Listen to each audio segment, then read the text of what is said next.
And we are recording. Okay. Good evening, everyone. I want to start by thanking you all for joining us this evening. I appreciate the opportunity to participate in this very important conversation. And a couple of weeks ago, the council, in response to recent events, in particular the killing of George Floyd and others who have perished at the hands of police, decided to hold this conversation in part to look at what we can do better as a city here in College Park.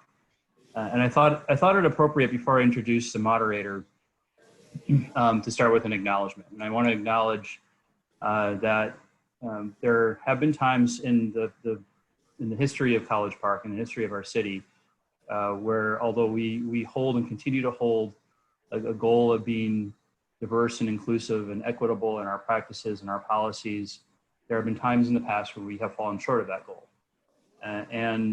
What I hope that tonight is part of our effort to acknowledge that and to work to do better.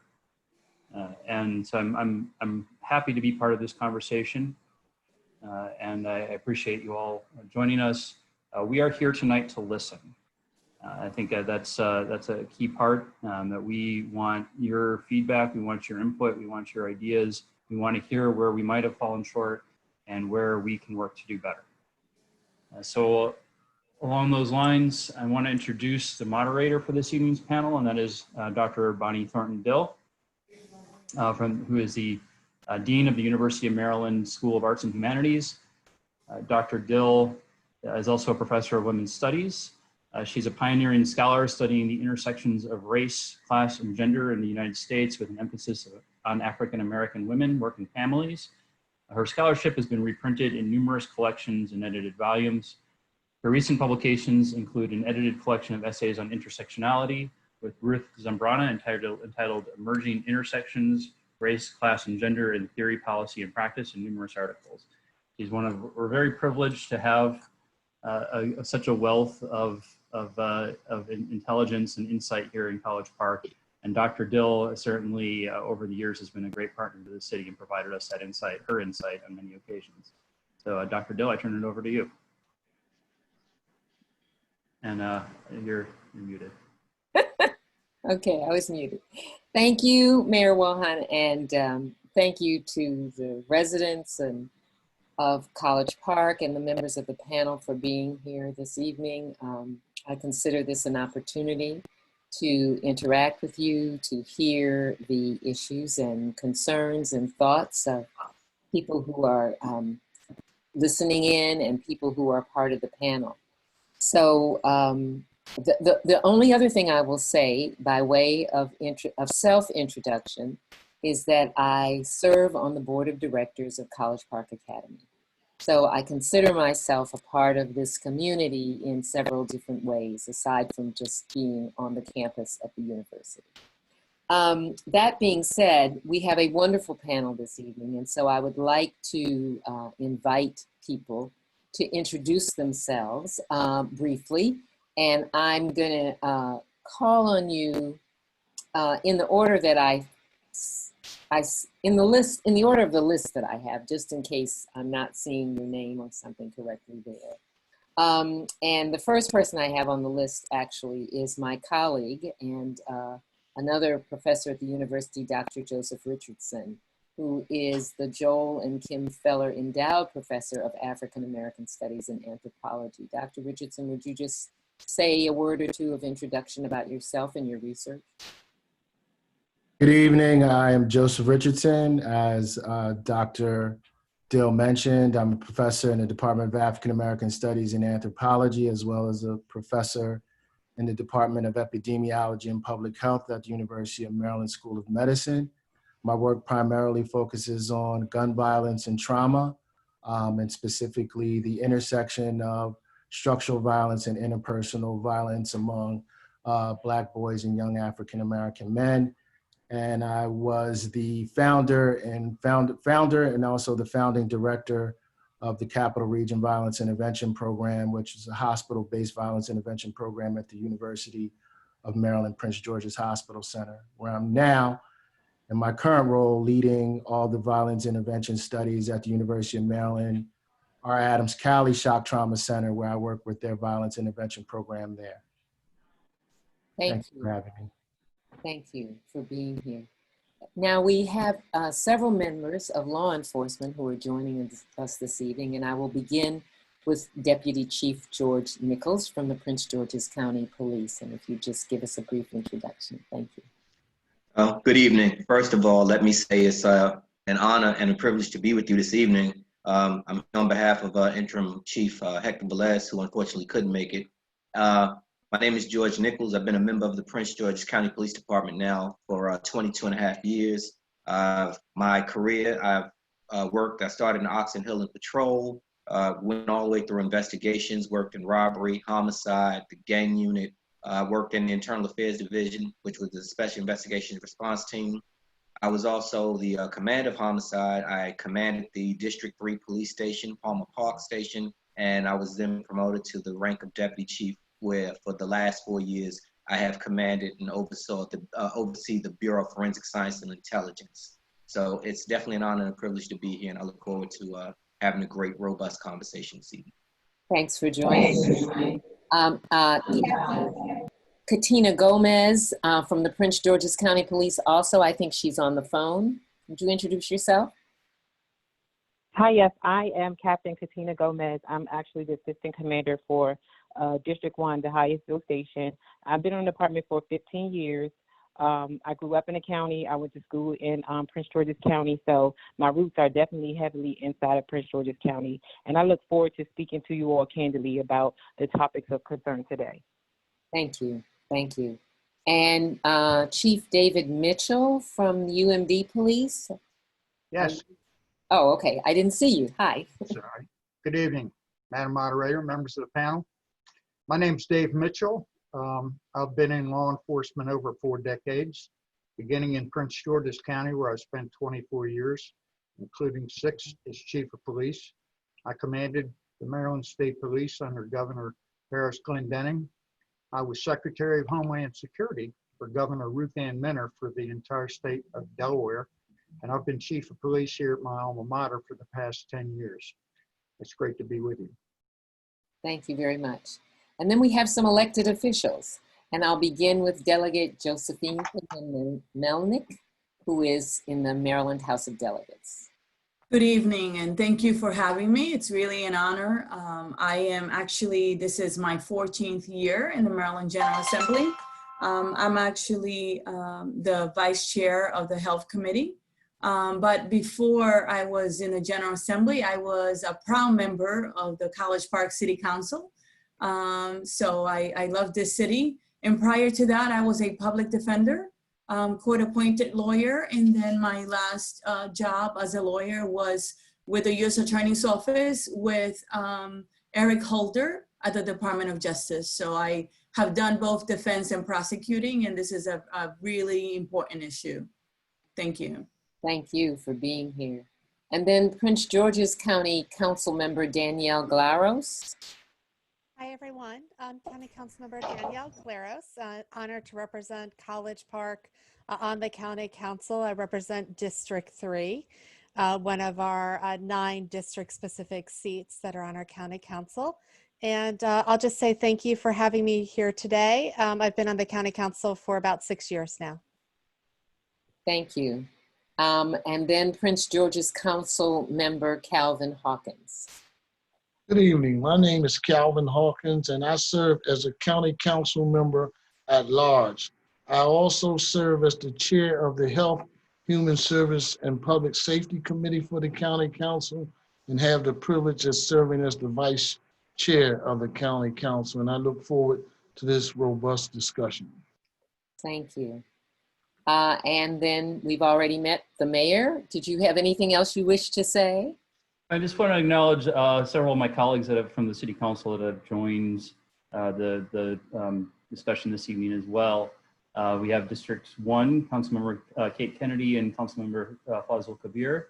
We have from District 2, the Mayor Pro Tem and Councilmember Monroe Dennis. We have from District 3, Councilmember John Rigg and Councilmember Robert Bay. He's around somewhere I saw him. There he is. I'm scanning the Zoom squares. And then from District 4, we have Councilmember Denise Mitchell and Councilmember Maria Mackey. I also want to thank our staff who worked very hard on putting this conversation together this evening, particularly our Director of Youth, Family, and Senior Services, Kaisha Barber, and our Director of Public Services, Bob Ryan, as well as our City Manager, Scott Summers, and our Assistant City Manager, Bill Gardner. So thank you to all of them. Great, great. And then we have community members on this panel. So hopefully we will have a broad-ranging discussion, and I'd like to begin by asking Dr. Fanny Featherstone to introduce herself. Thank you. Good evening to everyone. Y'all know I get excited, right? Very happy to be here.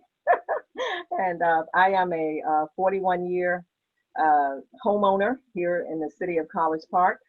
I've raised, between my husband and I, we have 7 sons and 2 daughters who were raised here in College Park and went to school in Prince George's County, attended school in Prince George's County. We have several grandchildren also that lived in the Lakeland community, and they also attended school here. I am a retired DC police officer, detective. Was there for 17 years. Then I came to went to school, I guess I say Howard University, and that's where I got my doctorate, and Refreshing Spring Bible Institute, got a PhD in theology. But anyway, I also served as the Civic Association president in 2003. And I'm going to talk a little bit about that later, some of the issues that we had in 2003 that are still here in the Lakeland community. What else do you all want to know about? I'm just happy to be here. Good, that's good. Thank you. Thank you very much. Next, we have Rashida and Dimitri Tyler, who are City of College Park residents. Would you care to introduce yourselves?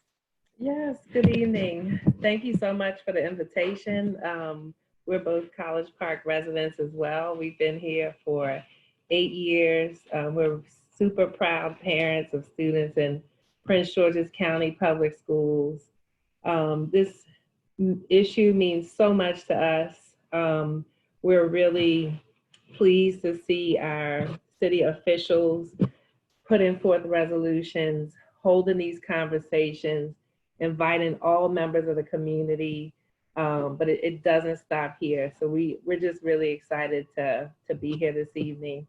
We're both educators, a little bit of a different career path, but I think we've seen the intersection between schools, racism, policing as well. So excited to talk to you all tonight. Thank you.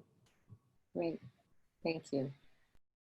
I guess Rashida is speaking for both of you, Dimitri. Okay, that's fine. Yes, that was decided. Sorry. Okay, that's fine. Just didn't want to miss any. Okay, so next, Rochelle Wakefield, who's president of the University of Maryland Black Student Union. Rochelle. So hi everyone, I'm Rochelle Wakefield. I'm a rising junior at University of Maryland College Park. I'm a public health science, public policy double major. I'm also part of, I'm a Nimburu student ambassador for the Nimburu Cultural Center. And yeah, I'm the 2020-21 Black Student Union president. So yeah. Thank you for being here. And also another student from the University of Maryland, Taylor Green, who's a student worker in the Office of Diversity and Inclusion. Taylor, hi. Hello, my name is Taylor. I am a student office assistant in the Office of Diversity and Inclusion at the University of Maryland. I've held a bunch of different positions at the university before, such as being the Director of Diversity and Inclusion for the Student Government Association, being the events coordinator for the National Council of Negro Women, being a member of the Student Success Leadership Council, and I'm a rising senior in the Family Science major. Nice to meet all of you. Thank you. Thank everyone for, now did I miss anybody? That was my list, but did I miss anybody? And I think Patrick acknowledged all of the various representatives who are here. So, Dr. Dill, I should also mention we have our student liaison. I forgot one member of the city council, a quasi member of the city council is our student liaison, Adam Rosenbaum. Wanted to acknowledge him as well. Hi, Adam. You want to introduce yourself? Yeah, thank you, Mr. Mayor. I'm Adam Rosenbaum. I'm like the mayor said, I'm a student liaison, so I work with the city council and the student government to on a various broad scope of different issues. So mostly listening in and trying to learn what everybody's thinking and trying to understand everybody's thoughts on the discussion at hand. Great. Thank you. Well, the title of this conversation is on community. It's continuing a conversation on community and race relations. And of course, one of the issues that's been a very hot issue for all of us everywhere is the issue of policing. And so since we have several people from the police department, I thought it might be a good opportunity. We all thought it might be a good opportunity to hear a little bit from you. We've, lots of things are being said. And of course, there's been a whole 8 Can't Wait proposal from the City Council. And I think it would be helpful if we could hear from you, how you're thinking about this moment and what you're doing and what you would like to share from your perspective. And I will let any one of you who wants to go first, go first. Or is that too hard to do? Should I just call on somebody? Deputy Chief, I see you there smiling, so maybe you start. Well, of course, I was going to defer to Chief Mitchell, of course, because of his seniority and his experience. But, I'll start. So, of course, for me, what we saw in Minneapolis was troubling, to say the least. I grew up in New York City, born and raised, but I've been here as a member of the department, like I said, for over 23 years and raised my children here. They've graduated high school and Bowie State University. So I'm a Prince Georgian. So at the end of the day, are there problems in policing? The answer is yes, and that's clear. We have to be honest about that. And based on what we're dealing with now, I mean, everyone's familiar with the change in command that we just recently had with Chief Stawinski leaving, who I believe did an exceptional job with the relations between the police department and the community. It's changed tenfold since I, joined in 1997. There's still work to be done, and that's both internally and externally. And working with Interim Chief Velez, some of the things that we have to do now is, and I always believed this from when I was the command of the District 3 station, is that the police should not police the community. We should police with the community. So we're going to need everyone's input. We're going to need to be more partners, and we need to have these robust and spirited conversations to move forward and get to a place where we all need to be. That's going to take some time, but we all have to be open and we all have to be honest. And I think that that's where it all starts. And having conversations like this right now with everyone here that's engaged and stakeholders, this is where it begins. Thanks. Can I just follow up on that? When you say police with the community, what does that look like for you? Well, policing with the community, and I'll give you an example. Mm-hmm. You're talking about a nation where there are 18,000 different law enforcement agencies. And all agencies don't police the same because the dynamics and demographics and things of that nature are different. And I'll use a prime example. When I was the commander of District 3, I would always say there's a school, there's a neighborhood with a school. So they would require that my cops officers, I send 3 officers there to ensure that the young children make it on and onto a school bus safely. Well, a neighborhood without a school, they wouldn't require that type of service. So they may require something different. So we're talking about something that's tailor specific at times to certain neighborhoods and everything like that. Overall, policing needs to be, we need to have empathy, compassion, and we need to be professional and courteous. But we still need to know what it is the community wants and needs from its police department. And that's what I mean with policing with the community. We all have to be engaged and we all have to be a part of it. Thank you. Mitchell, you were referenced before. I wondered if you wanted to respond. Yes, thank you very much. I agree with Chief Nichols. What I saw when I looked at the video from Minneapolis, frankly, I saw a crime being committed, and I publicly denounced it at the time. And then shortly thereafter, I asked why there were no arrests being made. Frankly, because it was clear to me this was criminal misconduct. This is separate and apart from being a good police officer. And it's painful to watch. Having said that, there are so many names, and we know the names, of young men predominantly who have died at the hands of the police. It is a very challenging time to be a police officer in the United States, suffice it to say. We're at risk right now of losing our legitimacy as police officers, as police departments. In a democracy, people agree to be policed and protected, and they agree that officers who have what it takes and the right skill set to come on and do just that. That's been that way for hundreds of years now. Tragically, though, when you see these incidents occurring, people lose faith, they lose confidence, and they are quick to point out that this is not what I accept as a community. So therefore, our legitimacy is at stake here. My experience in our profession is that if you hire properly, you train properly, and you supervise properly, generally you don't have too many problems. Hiring today is tough. Not too many people want to be a police officer today for a variety of reasons, and certainly what happened in Minneapolis and the focus on the police today is one of those reasons. The training, I can tell you the training that we offer here in our police academy is far exceeds what is minimum from the state of Maryland. What I see when I look around the country and I see questions about young men of color being arrested and incarcerated, I see in many cases a failure of leadership, point blank. If this young man in Minneapolis, who's now been charged with second-degree murder, if he was as bad as reported, and I don't have his personnel file, but why was he still on the street? Where was his sergeant? Why did the chief leave him out there? I can't answer those questions, but I have those questions because you have options.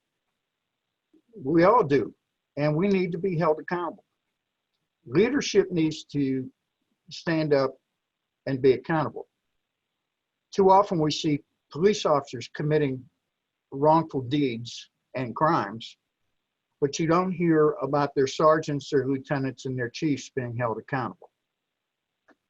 We're seeing a shift in that today, and frankly, I'm glad to see that. I'm getting a bunch of questions. I want to give Captain Gomez a chance to respond to the general question, and then I'm going to come back through some questions. So, Captain Gomez. Good evening again, everyone. As relation to what Deputy Chief Nichols said, I do believe it's important for the community and the police department to work together. And when he say police with the community, I understand totally what that means, because in order for us to do our job effectively, efficiently, we need the input. Everybody has to be at the table when we develop these laws and decisions as far as the police are concerned and how we interact with the community at hand. In regards to, I think I've spoken with you all, a couple of you all last week or the week before last in regards to what happened with George Floyd. It was absolutely disgusting. It made me angry, and I was disgusted with the actions of that officer during that time. It was uncalled for, and it was absolutely just disgusting. So in all working together, it's important for us, like I said, to be at the table and for us to interact with one another to say, hey, this, maybe you should look at it this way, or, you know, the law enforcement giving different perspectives on why we do certain things, because it's all about understanding and education. And once you have education and understanding, there's nothing that we can't accomplish together. So that's just my 2 cents that I have. Thank you. Chief Mitchell, Dr. Richardson had a question for you. I think there was an article recently in the Diamondback that he wanted to follow up on. So, Dr. Richardson. Sure. So, good evening, Chief Mitchell. Good evening. So there was an article recently published in the Diamondback which found that the University of Maryland Police Department receives more money in their police budget than any other town or city in Prince George's County, larger than the Bowie Police Department, where they have 67 sworn officers. And according to the article, and I could be incorrect, that College Park, the University of Maryland College Park Police Department has 81 officers and has a budget of $18 million compared to Bowie, which is roughly $12 million. And my question is, based on the low levels of crime that are occurring in College Park, and particularly on the University of Maryland campus, particularly serious crimes, serious violent crimes, why is it necessary that the university has a police department budget of $18 million? Thank you, Doctor. That's a misquote. Our budget is not $18 million. It's closer to about 11. And we have a lot of responsibilities here, with all due respect to the city of Bowie, that they do not have. They do not have a football stadium that holds up to 60,000 people. They don't have a basketball team, men's, women's, and a lot of athletic events, nor do they have a nuclear reactor, which is what we have on our campus. The fact that crime is very low isn't by accident. It is a combination of partnership with our student body, our faculty and staff, and our officers. Yes, we have 81 officers.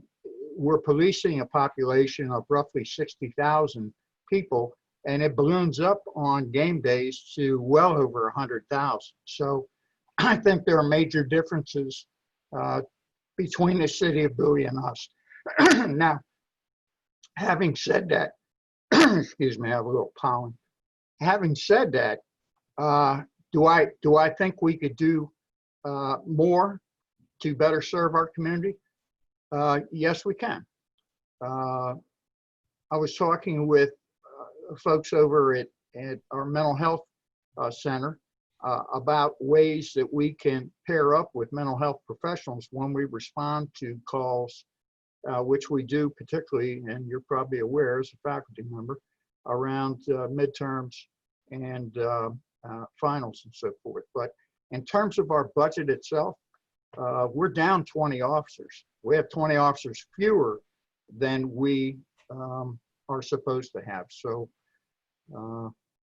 in a way, we're already defunded. So is that 21 from the 81, or are you supposed to have 101 officers? We're supposed to have 104. So I guess the question then becomes, your number is 60,000 population, but clearly a significant number of that 60,000 are commuter students, correct? So it's not a steady 60,000 residents per year in terms of Bowie, where residents actually live there all year round. Well, I can tell you our budget is what our budget is, Doctor. And there are some who will agree. There were some who say we need more officers than what we have. I'm proud to serve and work with the 81 officers that we have on board now. And of course, we have student police aides to help us as well. But it's really apples and oranges between the city of Bowie and the city of College Park. And, you know, we police a good portion of the city of College Park. We made hundreds of arrests last year on Baltimore Avenue just for drunk driving. We are off campus, and that was an order given by Dr. Lowe so that we can better serve our community that lives off campus. So we patrol the city of College Park, plus we patrol the campus 24/7, 365. And there are times when we're not as busy as the fall and the spring. But for example, during the summer, we don't have summers off, of course, with COVID right now. It's a lot different, but with summer camps and so forth of what we have here, we remain a very busy police department. We run about 75 to 80,000 calls a year. Thank you. I'm gonna maybe I'll move by group a little bit and see if some of the people who are elected officials have questions that they want to raise or statements that they want to address around these issues. And I think you just have to speak up because I can't. This is Calvin Hawkins. May I say this? I've been in the county as a county government employee for about 24 years. I grew up in Glass Manor, one of the hardest areas you can live in Prince George's County. Like Deputy Chief Nicholas said, and I must say, I call myself a reformed street thug. I grew up on the streets. That's where my history is. From the time Chief Mitchell was the Prince George's County Police Chief, he can appreciate this. Growing up in Glass Manor was a tough area. I'm going to say something that I haven't heard too many elected officials, I'm not even going to say elected officials, I'm going to just say leaders in our community speak about. One thing over the years that I witnessed with our county police was the relationship over the years, that the positive relationship they had built up with our citizens and community. When over the last few weeks, I've been really, as an elected official, I think puzzled and baffled how our police leadership has really helped in the county, but something went wrong with George Floyd and some of the issues to the two professors that are happening around the country. For someone that worked closely with the government in 24 years, I don't see those same issues in Prince George's County. So now maybe I need to look harder, work closer with individuals throughout the county, but I haven't seen the kind of level of police abuse that we're talking about around the country. And I would love to get some feedback on that. This is Jocelyn Pena-Melnick. I would say that there have been many instances in Maryland, in Baltimore City, Anne Arundel County, Frederick, some even in, in Prince George's. I know over the years we have had bills like the Officers' Bill of Rights in Maryland, where the bill has been introduced to make some changes, and it has died. But I can tell you that police reform will be at top of the Maryland General Assembly 2021 session. The Speaker of the House, actually, who's the first African-American speaker ever, created the House Police Reform and Accountability Maryland Work Group that met for the first time this past June, June 23rd. So there are going to be some changes. I know Senator Smith, who's the chair of the Judicial Proceedings Committee, actually is putting in a bill that will make complaints and disciplinary records about police officers subject to public information laws. It would enable non-law enforcement public officials to participate in the review of complaints against police officers.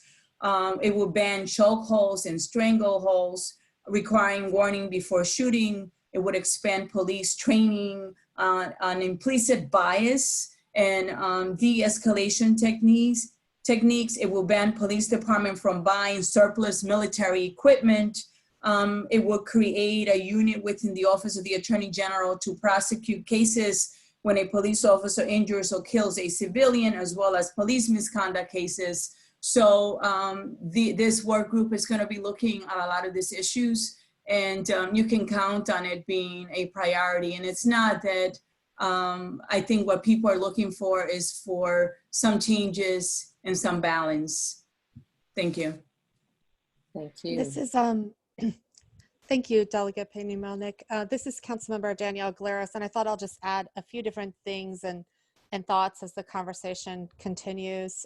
One, just a thank you to the city for hosting, and for everyone's thoughts, and frankly, for everyone who's emailed me. I've gotten a lot of people who have been emailing me asking questions about our budget, asking questions about our police policies, and I just really want to thank all of our citizens and residents out there who are asking all of us as electeds questions about our government. I think that's incredibly important.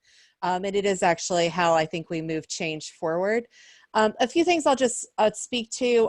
One, for those of you who are unaware, the county executive has launched a task force. It actually came down in executive order today to the county council. It will have a mixture of people inside and outside the government to take a look and a deeper look at police reform in Prince George's County. Prince George's County has its own story to tell, I think, on policing. We have come a long way, but so much more still ahead. And I think all of my officers on this Zoom meeting tonight would agree with that. Culture change does not happen overnight, and there is still much work to do. For those of you who had a chance to hear the news tonight, you know that actually it's actually an internal affairs investigation that reported one of our police officers. Today, that officer was indicted, Corporal Mendez. And I think it's an example of a police procedure that we've been talking a lot about and has had a lot of notice in the press, which is about duty to intervene. Many of you heard me a few weeks ago talk about the fact that Prince George's County does have the A Can't Wait focus policies on the books. But I think the true test of whether duty to intervene is really working is whether you see police officers intervene when they see something wrong, and the system in place to actually report and investigate. And that actually is, interestingly enough, what we saw happen with this indictment today. So I share that with you to say we have been moving forward, but we have so much more to do, I think, as a county and as a police department. And I think the last thing I would just share, and this has come up a lot, and it was actually quite an honor to have Calvin announce himself as the chair of the Health, Education, Human Services, and Public Safety Committee. A few years ago, I had the honor of chairing our county council for all of our residents. And one of the things that I have been advocating for a long time is that we can't just solve our issues by policing them. And I think that is very much the conversation that's in front of us today. It is about where we put our funding priorities. Health, Human Services, Education, Public Safety, that committee, Health and Human Services and Public Safety, in essence, covers both our departments that have some of our largest funding and our departments that have our least funding in the county. And I do believe there's a real conversation on the table about how we invest more in health and human services. We have underinvested in Prince George's County in that way for way too long. I can spend an entire time talking about that and what the needs are and what the demands are. But I am really excited by the conversations that are happening. I am sad about the tragedies and the loss of life that has gotten us here and how long it's taken us to get to this real conversation in this moment we're having. And I really do believe it's way more than a moment, but it calls upon all of us on this call to move the conversation forward and move it forward with real policy changes. And the last thing I'll say is on my list of things that I'm taking a look at, and I know my colleague, Councilmember Hawkins, is doing the same, is we do have a citizen oversight panel that has been in effect since 1990 here in Prince George's County. And I think there is some work we need to do to make it stronger here. and evaluate its effectiveness and think through what we can be doing differently to make sure that panel is working as effectively on behalf of the residents of Prince George's County. So with that, I just want to thank everyone for this conversation and look forward to working with all of you. Thank you. There's a question on the chat that is a bit of a follow-up, and it was directed particularly at UM's at University of Maryland Police Department, but I think it applies across the board. And that really was kind of the relationship of, there's been a lot of talk about defund the police, whatever that means, and it means different things to different people. But this question was really about diverting some of police budgets to improve mental health services and support.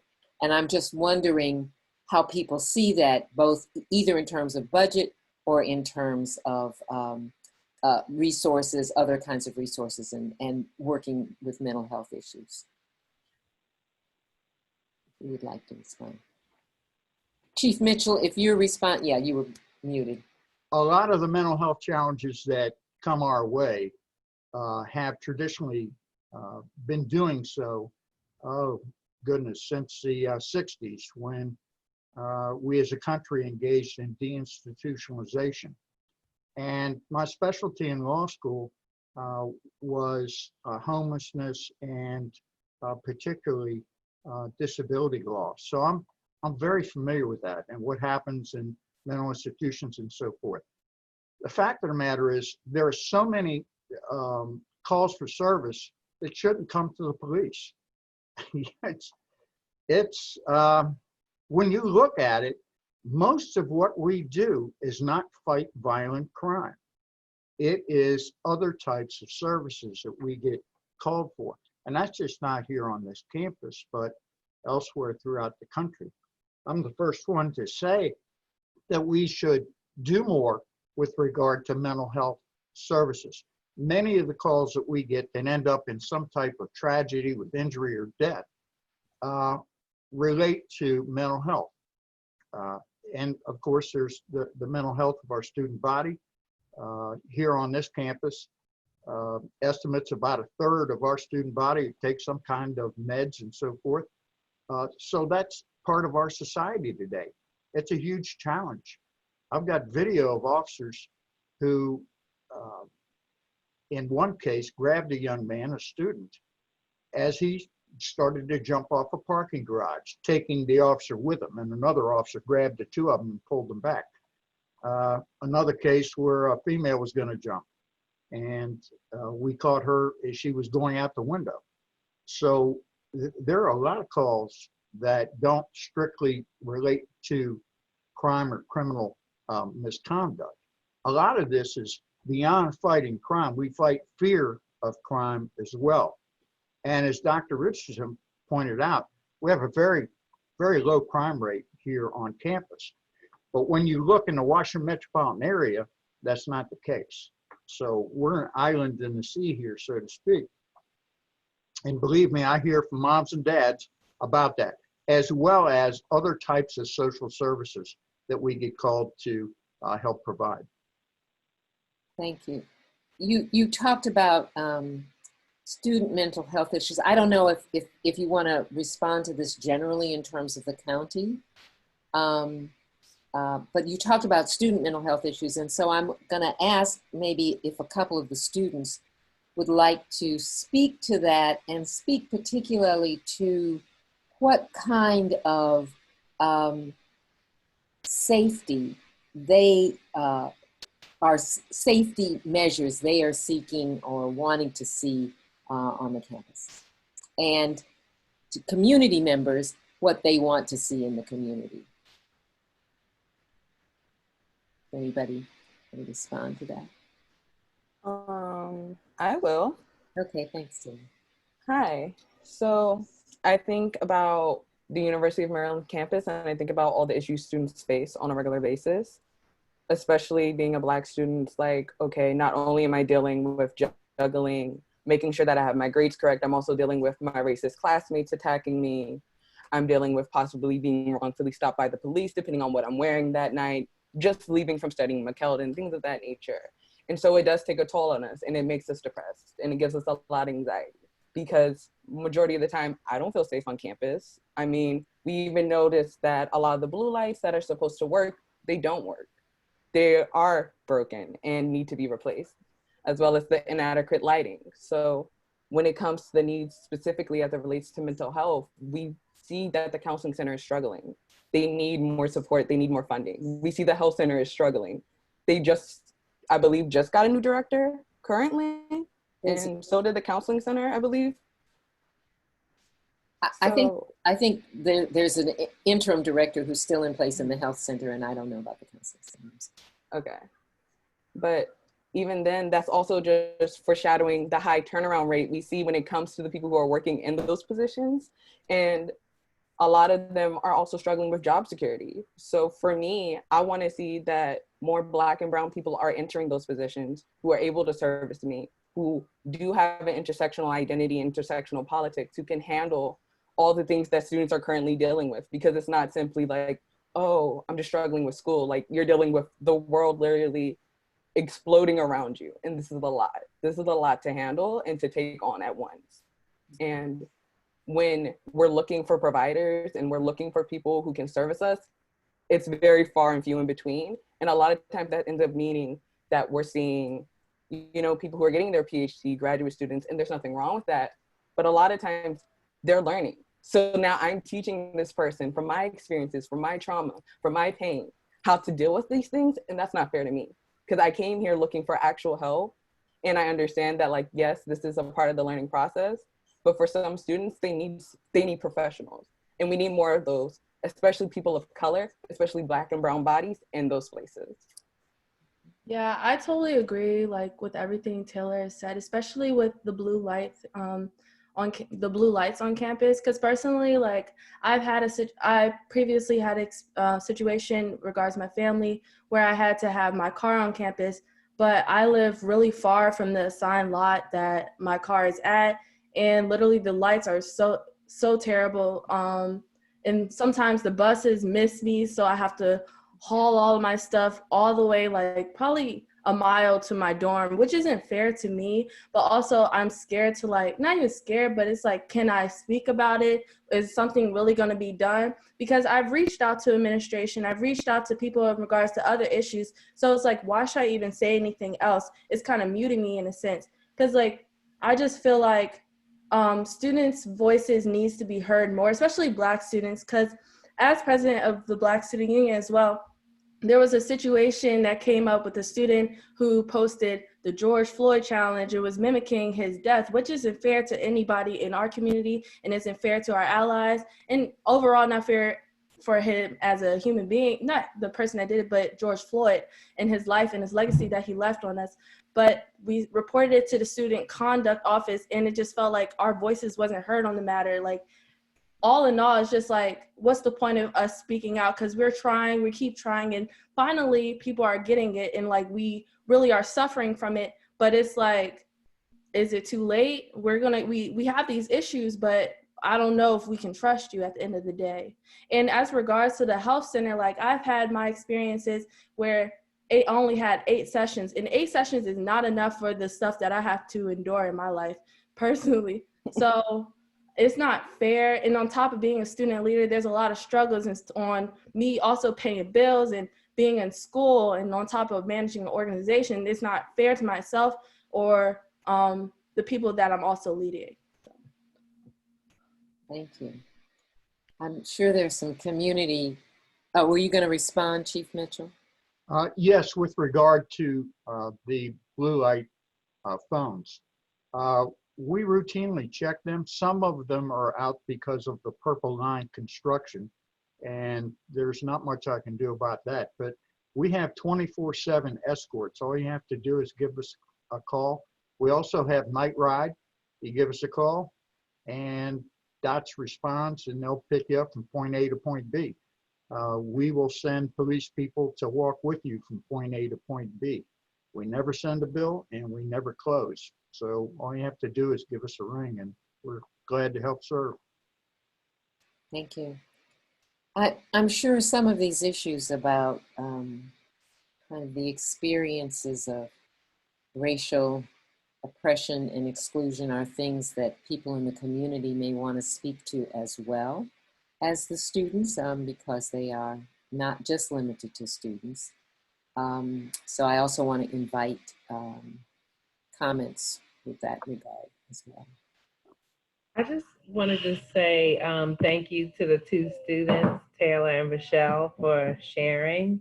And I really hope that the problems you laid out are seriously addressed immediately, because your safety is like the utmost importance. So thank you for speaking out.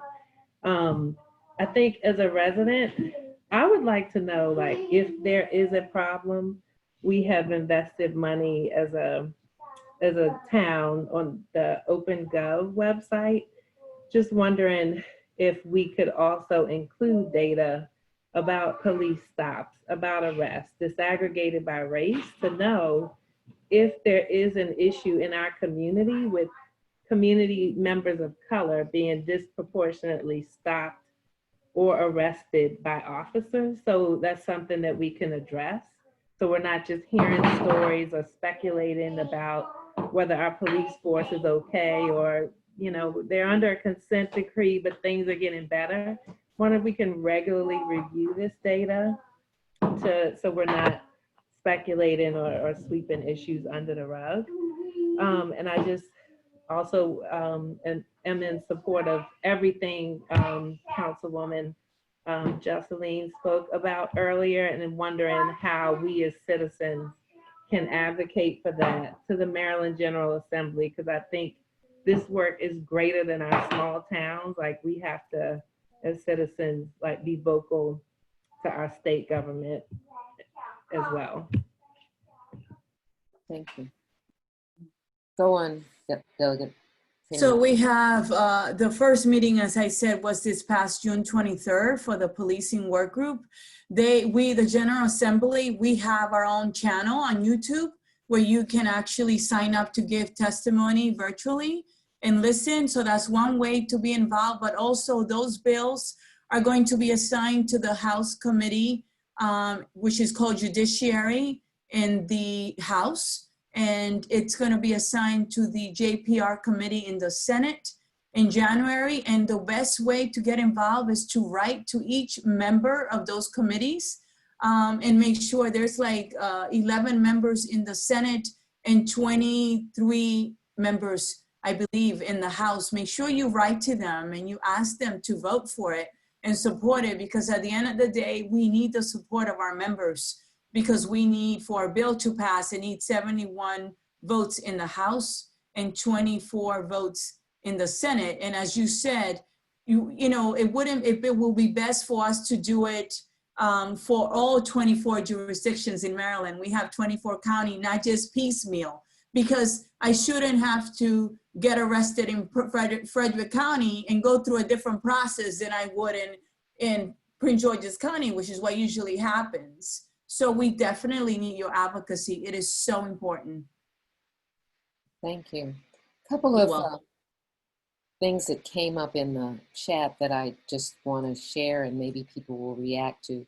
First was a comment on just lifting up the students' experiences that they shared and making the point that the students don't feel safe in this low crime campus. What can we do to work to bring their experiences into alignment with the chief's perspective of that space? And so that was kind of a point that was put out there for us to think about, really bringing these different perspectives together. And related to that also is another question about the city and its obligation to look at their own culture, their policies and history, and to root out racism, recognizing that the specific harmful actions it has responsibility for, and with those who are harmed, take concrete restorative action, and a question about when and how that work can begin. So I think both of these questions are looking at restorative justice, we might say, as well as kind of the different experiences, the different way people experience these things, and how they might bring them together. So I kind of open that up with those questions to others to respond. I see Dr. Featherstone unmuted yourself, so you're ready to speak. I did. Yes, yes. Thank you. Well, as I said, I raised 7 sons here in the city of College Park, and they have had different problems with the police, even while I was on the police force. You know, in the community, most of the police officers know me because I'm the National Night Out person, and Lakeland has had National Night Out for 36 years, and I missed last year, but I had participated as the National Night Out coordinator for 24 years in this community. And you know, and I thank all of you that's present this evening for really showing up and showing out down through the years. And I think one way is with National Night Out, and not just National Night Out, but other things that that are going on in the community. You know, the guys just coming by sometime. I'm talking about police officers, and I'm talking about female and male. I just call them guys. But anyway, you know, just come by. When we have National Night Out, they play basketball with them. Some of the guys just jump on the grill. Some will help me set up the tables and just do things. And I'm quite sure the other communities in College Park, prayerfully that's happening with them. But my last incident with College Park, with Prince George's County Police was about 5 years ago with my youngest, the 33-year-old, who had just recently come home from the military, and he was stationed in South Korea. And anyway, he was working at Target, well, I guess it was a full-time job, and he was, you know, going to work at night. He was unloading the trucks, and he had his Target shirt on, and had his ID. And I told him that, and I told him, I said, well, don't go through Berwyn. I just told him, don't cut through Berwyn. I can come pick you up. And he's like, no, I'm fine. I want to walk. And so anyway, he walked that particular morning, and he happened to be stopped by 2 European Americans, and they proceeded to work him over. I'll just leave it like that. Tore his shirt off his back, and the Target shirt and everything. And I was just, I was upset.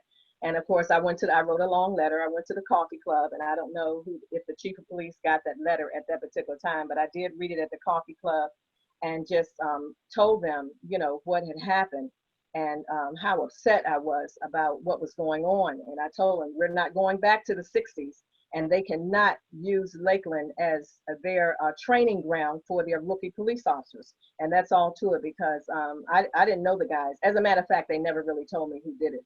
But, you know, I don't know. I guess some people say you're caught between a rock and a hard place. I have a love for law enforcement. That was my career for many, many years. I even served as the chaplain for the International Association of Women Police. So I traveled the world praying for them. You know, I helped set up that National Law Enforcement Officers Memorial downtown. I was one of the original board members. And even when they put the museum down there. So I've been active down through the years, and I have a granddaughter who's a police officer, a niece, and some other people in the family. I don't want to go through all that, but anyway. But here in College Park, there's some things that are going on. And one is Lake Artemisia. I remember in 2003, I was a Civic Association president. And I remember sitting at the table with our city council people at that particular time, and even with, with the city council people. I'll leave it at that, 2003. And the way I know that is because I found some old notes, and I'm like, wow, I've been talking about this for a long time. But when Lake Artemisia was built, and of course, some of you may know, may not know, but in 1976, of course, you know, they had a transition here in the community, and the homes that were on the other side of the track where Lake Artemisia is now, were sold or taken, or however they did it. But I know my uncle owned a lot of property over there, and about 5 homes on that side, but he, you know, sold his, and he came up on this side and on the other side of the tracks. But anyway, there is, in Berwyn, they built this beautiful walkway. You know, I had to go over there and walk it, and it was very, very nice. But in Lakeland, we didn't get anything. We had to go under the railroad track. Under this, whatever, well, the railroad was over top, and you walk through it, you know, under it. And I had been asking for parking planning and also our city at that time, to do something about this, because one of the seniors from Spelman House had gone there with their remote wheelchair to go to, she was trying to go to the Giant food store on Greenbelt Road. And so she was going to cut through, I guess, Berwyn Heights, going on over, to cut through the park, go through Berwyn Heights. They have a nice bridge. They have a bridge. But when it had rained and it was so much mud under there until she got stuck in the wheelchair. I love Maryland University students. You all are so lovely and just nice. You help out wherever you can. And I really appreciate you, because some students came that were riding their bicycles, and they are the ones that actually got the lady out the mud, cleaned off the wheelchair, took her home. They were just so sweet. And so, and I've been talking about that since 2003. Absolutely nothing has been done yet. And so, anyway, nothing has been done. I could say a lot more. I've talked about Lakeland Park, the playground there. I see other people in the community in the city of College Park have brand new playground equipment. And all I asked, I said, well, if you all can't give us new equipment, can you please paint it so it will at least look pleasing? But anyway, needless to say, that hasn't happened either. And I've been talking about that for many, many years. We have a small park here in the Lakeland community called Adams Park. It was named after my uncle. And there's a stone there. The stone is so dirty. And we have asked, my aunt always get on me, she'll ask me, well, why don't, you go to the whoever and ask. And that park is not kept up the way it should be kept up. And the stone is just dirty. They don't keep that up either. The city doesn't keep that up. And so those are the main things that I had to say about the Lakeland community here in College Park, and how we don't get the same treatment. Berwyn has a nice, I'll just call it a stone. It's a long, stone with their name on it, saying, that they are have historical site designation in city of College Park. Well, so does Lakeland. We have historical site designation also, but we don't have a stone. We don't have a block. We don't have, we don't have anything. So maybe it's forthcoming, and I missed out on it. But as I said before, National Night Out is definitely a way to communicate with the communities. And one of the children, I never forget, they were surprised to find out that the police officer, and I said, well, you can talk to the police officer. He's a nice person. I was the police, most of the kids know I was police and everything. So I'm like, you can go ahead. And I said, well, he has a mommy and daddy just like you. And the kids' eyes got big. He has a mommy and daddy. And so, they were surprised that the police had mommies and daddies, and that I said, he probably has a little boy, a little girl. And, and that made them feel more comfortable. So I think things like National Night Out, and I believe here in College Park also at the Recreation Center, the children had gotten together with the police officers, and they were playing basketball, and they had their teams, and so there they interacted. And I think community policing is very important. And I realize that Prince George's County is not Washington, D.C. We might be a little tighter because of, the area or whatever. But anyway, community policing has always been, I think, the key to knowing to your, the community knowing who you are, and the children being able to, say hello to you and feel comfortable doing it. And even with the walk. More children walk with me than adults. And then I'm very happy for the police officers that actually take out time. A lot of the adults don't, but the children do. And the police officer will take out time to even go to the park with us, because it's dark at that particular time and there's no light in the park, even though we have our flashlights. And so we, we say our prayer and we sing our song, and the police officers are there with us. And sometimes they will walk the kids back to their homes, or, we'll watch them as they go down the street. And so that's good. And I do agree with the person that says all police officers do not need to take all those calls. Like you said, for mental health or something like that, something dealing with social services, police officers should not be taking that call. They should not. It should go somewhere else. I don't know how they would figure it out where it should go, but I'm quite sure they can figure it out, where it should go. And other agencies need to get involved in various things also, so that they can do so that they can take care of some things too, because we know, and I'm not sure if the stats are still the same. I didn't look them up before I got online this evening, but I know that more police officers are seriously hurt responding to calls for domestic violence than anything else. And sometimes it's not domestic, it's just mental. And somebody else needs to be called, not the police, but somebody else needs to be called to that. And okay, Chief Mitchell, here I go. I don't know if he's still on, but I say some police chiefs are much older, and that's great. But the communication between the older and the younger seasoned officers, regardless of rank, is greater communication and resolution. They need greater communication and resolution, because I was one of the first women that they put on the street in 1972. But I'm like, the things that we did then, a lot of them are still stand. But I mean, I'm a dinosaur, compared to the young people, and they may have something else. They may have a different way. So I believe that the older ones need to, regardless of their rank, I think they need to listen to the younger officers, especially the ones that are on the street, the one that put their feet out there on that pavement every day, and don't second guess them, but actually sit down and listen to what they are saying, and not just listen to them, but once they come to some kind of conclusion or resolution, that there will be a change. Don't say that you're going to change it and then nothing happens. Let there be a change. And that's what it's all about, change. We can make as many resolutions as we want to, but if you don't put feet to those resolutions and give it some change, nothing's going to happen. We will still be sitting here talking about what to do and what not to do. And like I said, when I went to that coffee club and I told them, no, I haven't seen a group of cars come in here like that since then. They have not come here in Lakeland and did the things. I told them they wouldn't find them there anyway, because most of our kids are college educated and they in school. They're not out there on the street. Our children are not on the street. And so they won't find them hanging out on the streets, because that's not what we do up in here. And so anyway, what else did I have? Some chiefs. No, okay, one more thing, and this is it. This is my D. Know who you're working with and get to know each other. That's what I would say to the police officers, each and every one of them, to know who you're working with and get to know each other, hold each other accountable. Somebody had another word for that. They used a little cliche for it. I don't know what it is, but a lot of times it was, cover your own, and blah, blah, blah. But you watch my back and I'll watch yours, and that should be it. And when one escalates too far, the other one is supposed to step in and just say, no, man, or no, honey, that's too much. That's too much, pull back. And then they should take over. The one that's not as hyped should take over at that point. The other one should stand back. But for whatever reason, that camaraderie is not there like it used to be years ago. I mean, the police department is a family.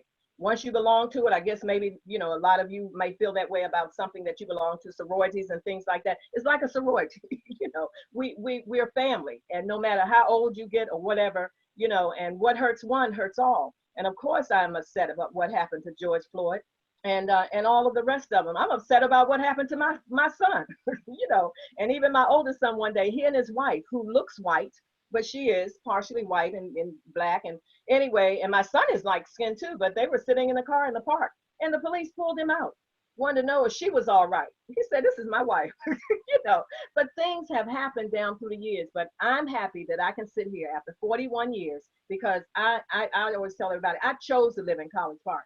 I could have gone to Bowie or Tantalion and all these other places, but I chose College Park, and I refuse to let anybody run me out. When I get ready to go out, it'll be because I wanted to leave, not because anybody ran me out. And that's it. Thank you so very much for listening. Thank you. You raised a lot of issues. I'm trying to figure out which questions kind of in the chat figure, but I also saw, I didn't know if someone else on the panel wanted to speak. I saw. Dr. Gill, maybe I can yes. Respond to some of the questions and concerns raised about things in Lakeland, and certainly there are some things that we're talking about today that are very complicated, that are challenging to figure out. I think getting new playground equipment and cleaning up a stone and things like that are not some of those things that are more complicated. So I think we can work on getting some of these things resolved. But I do think that you raised some more systemic issues too that I think we need to address. And one of the things that we're doing as a city right now is we're in the midst of a program with the Government Alliance on Race and Equity and the Metropolitan Washington Council of Governments, working as a cohort with other municipalities from around the region, including Tacoma Park, Gaithersburg, a couple others, to look at to develop a racial equity lens to the things that the policies, the practices that the city puts into place newly. We're just finishing up, and our staff has been participating in that over the past 9 months or so, and finishing that up now. And we're getting a report on what they found at our work session next week. What I hope will come out of that is that we will develop, when we look at, for example, when we look at all of our policies as a city, we look at the fiscal impact that it's going to have. I think we should be looking at the impact that it will have in terms of racial equity in the city as well. And if we put a policy in place that is going to, say, for example, have a disparate impact on the Lakeland community, like the history of that our former council member Maxine Gross has raised several times about and that Dr. Featherstone also just raised about the impact that the city's actions have had in relation to urban renewal in Lakeland. If there are policies that we are putting into place that might perpetuate some of those disparities that have come into place in Lakeland and came into place as a result of urban renewal, then we need to understand that better, and we need to be going in a direction that addresses those disparities, that works proactively to respond to the concerns in the Lakeland community, to make sure that we don't have a situation where Lakeland has been asking for a playground equipment for a long time and hasn't been getting the playground equipment that they need. So there's going to be more to come on that, and I mean, part of it is I said at the beginning that we're here to listen, and we will continue to be engaged in the community and how we implement that racial equity lens in what we do, so that we can make sure that that the community is engaged in helping us address those disparities and become more equitable as a city. Thank you. The issue of mental health has come up a number of times, and the idea that there would be some other resource to call around mental health issues, or some partnerships in terms of that. And that's been kind of focused on mental health in the community. But also, I have a question here about, and I wonder for the police officers, what they are doing, how they are thinking about this, is how to build trust with communities that have a long history of trauma and exclusion. I mean, Dr. Featherstone gave a couple of examples in a smaller way in relationship to children in her community. But you have communities that mistrust based on their history and their experience. They mistrust the police. How do you think about going about building relationships there and building trust again? So if I can, and I'll use, of course, Prince George's County as an example. And Dr. Featherstone actually alluded to it earlier when she talked about the coffee clubs. Every district has it, and that's a place where everybody goes in there, and it's an environment where, like I said, when I ran District 3, we did it at the Wegmans, and you went there in the morning, and everybody talked about the issues that were in their different communities, and you talked with the police, and you gathered a relationship, and it went from not just law enforcement issues. It was even issues as to for the elderly citizens, who could they call when they had electrical issues. You provided services or showed them where to or how to direct them to get the services that they needed. We also did things like, of course, not just the coffee circles, but also the community walks. I don't know if you remember that. During the summer months, we would walk with the communities, and we would get out there, and that was also an opportunity for you to show us everything in the communities, in your respective communities, that was the issues, whether it was the problem house or it was the issue that needed to be addressed. And it was a way for us to bond together and discuss those issues. We take notes on them, And that, again, was everybody was involved. It wasn't just law enforcement, but you had social services on the walk. You had DPWT for issues that concerned highways and everything. And that was, again, all of the county and community resources coming together to address the concerns of that community. But that put the trust in there because the people got there and in that moment, those moments directly spoke to those who were able and not just able, but the ones that are there that can make those change and adjustments that are needed. So that's how you build a trust, is basically saying, I'm opening up open houses. We do that here in the different districts to have people come in and view the stations, come in and see the canines and the SOD stuff and things of that nature. You build trust by letting people know what their communities, what the police departments offer to them. And it's not that they should see the police when something bad goes wrong. I always say when something bad happens, we shouldn't be viewed as an occupying force. We shouldn't. We should be viewed as what we are. And that's like Dr. Featherstone alluded to. We're public servants. We're here to serve the public. We provide a service. It's the same thing. I would want the same type of respect and treatment for my family members that you would expect me to give you.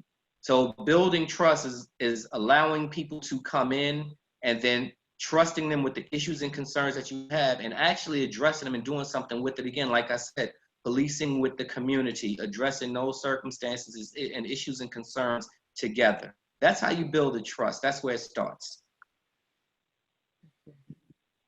Thank you. Dr. Richardson, did you want to say something? Yeah, I want to push back a little bit on that.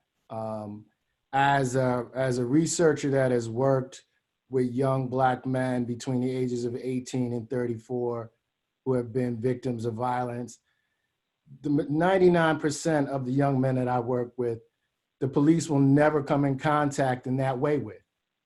They are probably the most distrustful population because they've been most disproportionately affected by contact with the police that have been negative. So I would have to say with certain populations, like why that sounds good with certain segments of society, with particular segments that have developed extreme distrust to the police, I don't know if that necessarily would be a strategy that would work. And I don't know how the police are going to be able to build that bridge. One of the things I think is really important in terms of when we talk about defunding the police, and this also includes the legislators on this call. I sit on the Maryland Violence Intervention and Prevention Program Fund, appointed by Governor Hogan to oversee the grants that are given to violence intervention and prevention programs in the county. One of those programs was Safe Streets, which has violence interrupters, who actually do much of the work on the ground to prevent young Black men from engaging in violence and women from engaging in violence before it turns into a serious altercation or a shooting. That program was defunded. It was under the Department of Health. It lasted for approximately 1 year. We went to the Maryland State Legislature this year to ask for $3 million to fund violence intervention and prevention programming around the state. $3 million, let's put that in scale to the $229 billion that gun violence produces every year. And that was not defunded.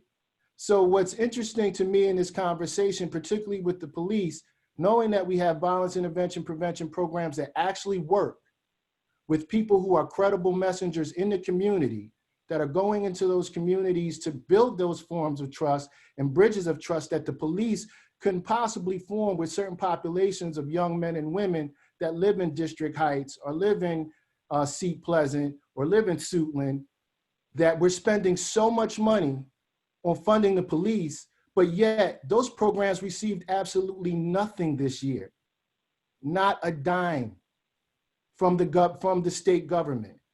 And it's quite appalling.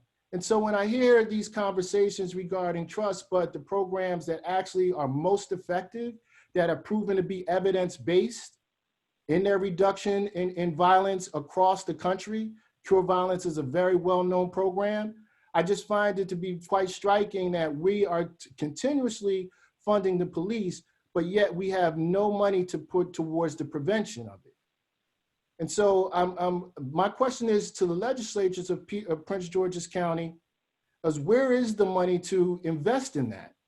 Why was $3 million allowed to be taken out of that budget, only $3 million? And in fact, we asked for 10 and we were given nothing. And this includes Prince George's County as well as Baltimore City, the two jurisdictions which had the highest rate of violent crime. The second thing I would ask is, how do you build trust when police officers are not willing to step outside across the blue line of silence and tell on their own police officers when they see them engaged in wrongful behavior?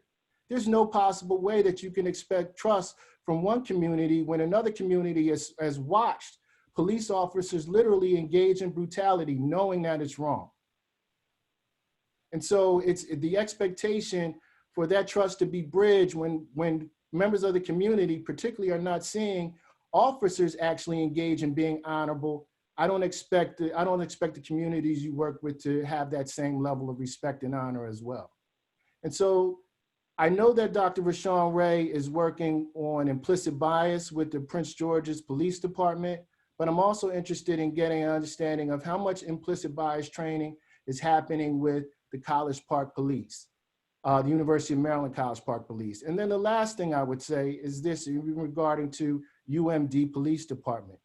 There have been national outcries with communities that surround universities regarding the expansion and colonization of campus police departments into their communities without any of the community input. You can look at Johns Hopkins University right now, which is questioning whether the police department should be in East Baltimore.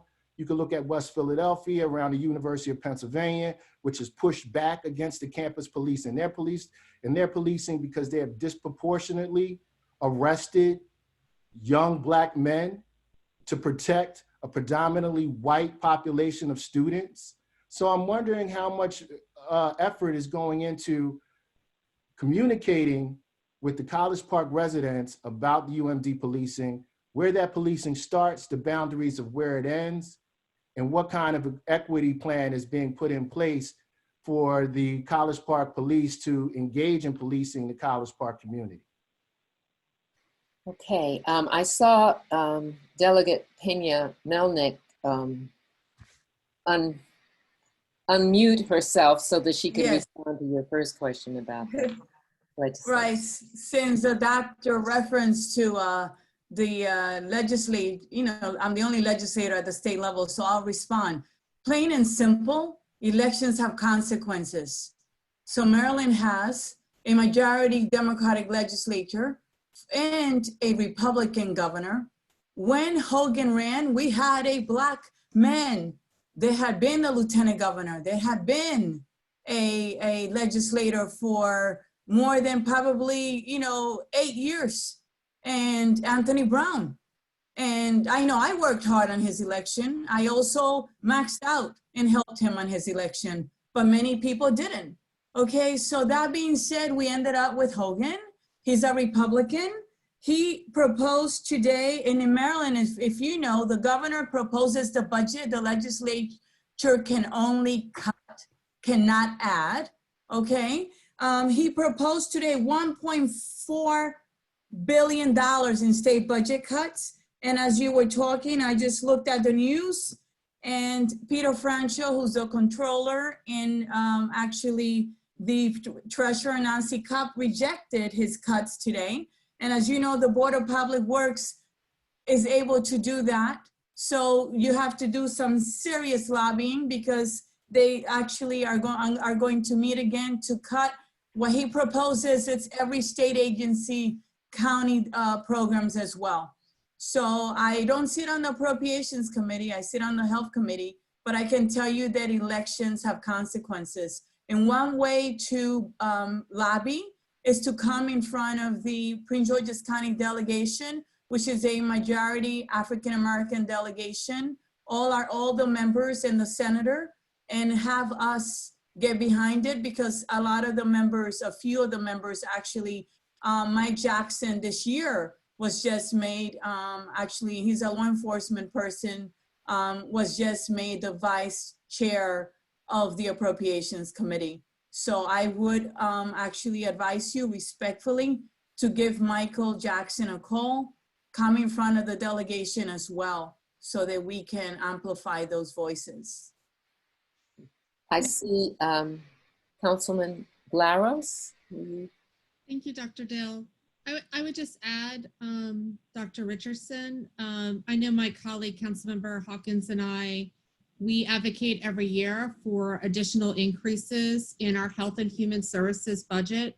We are always looking for evidence-based programs that we need to expand in Prince George's County. Oftentimes we don't know when a state program funding is lapsing because it doesn't align with our budget. But I'll reach out to you to find out more about the program that you mentioned in Prince George's County, and whether or not there are state dollars, we can look in to see what we should be doing in Prince George's County. And I look forward to you perhaps sharing some additional evidence-based strategies that you think we can implement in Prince George's County. I can have a really long conversation about what I said in the beginning, which is how we have so underinvested. And it's pretty astounding how little we have invested in health and human services in Prince George's County. There's a reason for it, but I will tell you it does need to stop. It's not just because of the conversation that's in front of us. We have real challenges, and it goes back to the mental health conversation we have earlier. If you look at our ratio of providers in Prince George's County to residents, we have one of the lowest rate of providers of any place in the state of Maryland. So we have serious consequences for the choices we have been making, and we need to make a different set of choices as we move forward. So I look forward to working with Dr. Dill, Dr. Richardson, anyone on this panel who has suggestions of programs. They're like, this is something we should be considering in Prince George's County. Please make sure you share it with Councilmember Hawkins and myself. With that said, I will tell you, we will go into some of our deepest economic discussions we are going to have over the next few years. We are in a pandemic. It is a health and economic crisis, but that is exactly the opportunity I think we have to shift the direction of what we've been doing and completely transform how we think and how we do things differently. And that is not going to be easy, I don't think, over the next few years. It's going to be some hard wrestling and some hard conversations. But they might be the most important ones we will ever have in our lifetime. So just please share with us the thoughts you guys have, Dr. Richardson, and I'll send you my email separately. Thank you. Councilman Hawkins, I saw you unmute. Yes, I wanted to say to Dr. Richardson, I'm looking forward as well as talking with you and Danielle about some of your thoughts and how we could probably implement some of those at the local level, and will support our county state delegation as they work on it. But Danielle and some of our other colleagues, I'm certain will welcome an opportunity just to discuss with you some of your ideas based on your research, and some of those things we can implement right here and set up a timetable to see some results as a result of our discussion. Thank you. Thank you. Okay. There have been a lot of issues put on the table, so I don't know if there are people who are wanting to respond to them. I have a bunch of other questions in the Q&A. Chief Mitchell. Oh, Patrick. Yeah, just so Dr. Richardson also raised a question about the University of Maryland Police working Yes. in College Park, in the broader College Park community, and I will say that in general, in the past, the city has supported the philosophy and the idea that the university's impact and efforts don't stop at the campus wall, and as a result, we've supported working with the University of Maryland Police, and we do have a good relationship with the University of Maryland Police, as we do with the Prince George's County Police. Supported the university and the county working together in terms of policing the area where there is a heavy student population, in particular in the city of College Park. I will say that perhaps we have over relied on the idea of increasing policing in the past when there have been incidents, high-profile incidents of crime. I think what's become apparent to me is that we in general in College Park, we are one of the most heavily policed parts of the region, and our crime rate is generally very low, or comparable to places like Bethesda and other places that typically have are perceived as having low crime. There's a general perception out there that College Park has a crime problem that I don't think is accurate. And I think one thing that we can do is work more to address that perception by getting out better communications about the crime rate. But I do think that to my mind, this conversation about social services and other ways that we can be addressing, and I'm very happy to hear our county council members talk about the need for increased social services. I think instead of looking to increase police every time that we hear about crime in the community, and do things like start a city police force or even increase the University of Maryland area of concurrent jurisdiction, we should be focusing on what else we can be doing to address the root causes of crime, to be making sure that we don't rely on police for things like mental health services. And I'll say, so I have a history in a previous life. I worked with people with mental illness in the DC mental health system as an attorney, and although that was in DC and not in Prince George's County, I did see there how heavily we rely on the criminal justice system as a mental health provider. Even though people in jail officials, they don't have the resources or the training to really deal with mental health issues. So it raises a question time and time again about what our priorities are. And I think as Councilmember Glaros highlighted, in particular, that is really something that we need to be focused on and addressing here in Prince George's County. Mm-hmm. It seems to me that one of the things that people have been asking for here in many ways is better coordination among a variety of social services, so that maybe it's not necessarily a 911 call, or maybe it is a 911 call, but that call goes to some place where there are a number of services available and where somebody can screen and ascertain quickly kind of what is the need and what group needs to respond. That seems like something to be explored, and that seems like one of the issues that people are raising. And Dr. Dill, could I just add to that just a few things? I think your point's really well taken, and I think this goes back to rethinking how much as a society we rely on calling the police on everything. And there's been a few chats just about that in the chat piece that I thought has been really powerful, like someone wanting to call the police because there's a homeless family and the police in their car and they're sleeping in their car that evening, or concern about someone who's trying to sell them something at the door. I think there's a lot of examples, if we dig deep, where we call the police, where we actually could be calling someone else. So one thing I did want to share for residents to know, because I find that too frequently people don't know this, is we do have a 211 number in the county. So all you have to do is dial 211. It is our social services hotline. That's the way I describe it. So that is everything from suicide prevention to homelessness to if there's a family in need of finding food, they can also call that number. And they operate 24 hours a day, 7 days a week. They're trained bilingual social workers in essence. And actually the call center, by the way, is in Hyattsville, Maryland, so not too far away. So if there's students who want to volunteer and find out more about the Community Crisis Services, Inc. that operates that for us, please feel free to do it. So that's 211, and that solves some of this, but I think there is sort of a deeper question of, if you had an emergency and you need someone to come out, who can come out and do that besides making the call to the police?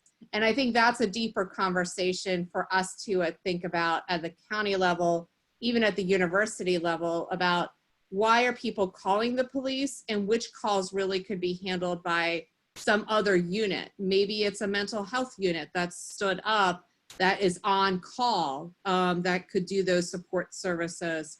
We do have a crisis unit on mental health, but maybe not in the way we need to have it. So I think this point is really important for us as we sort of think through how we restructure what we're doing, and also then how that actually can, and I think we hear this from the police. Chief Mitchell said it, but I've heard it from our police officers too.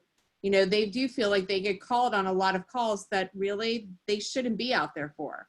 Some other unit of government should be handling. And I think we need to figure out how to stand that up. And I think that's really important call of action for all of us. So thanks.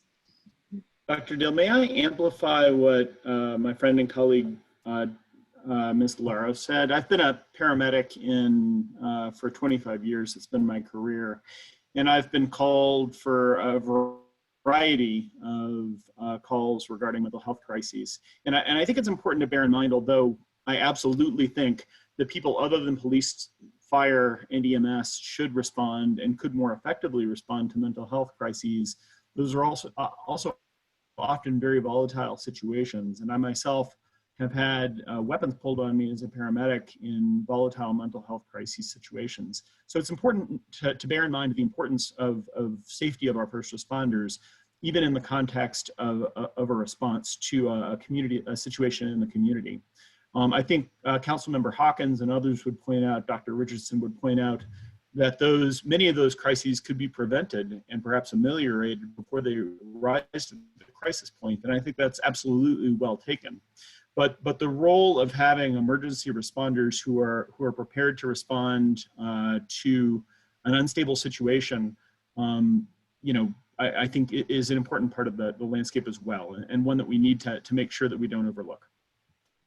Thank you. And if I may, also, I know I had an issue with two neighbors that were really fighting like crazy, and I called the city, and what we ended up doing was recommending them to the Alternative Dispute Resolution Mediation Program through the courts, and that's also available as well.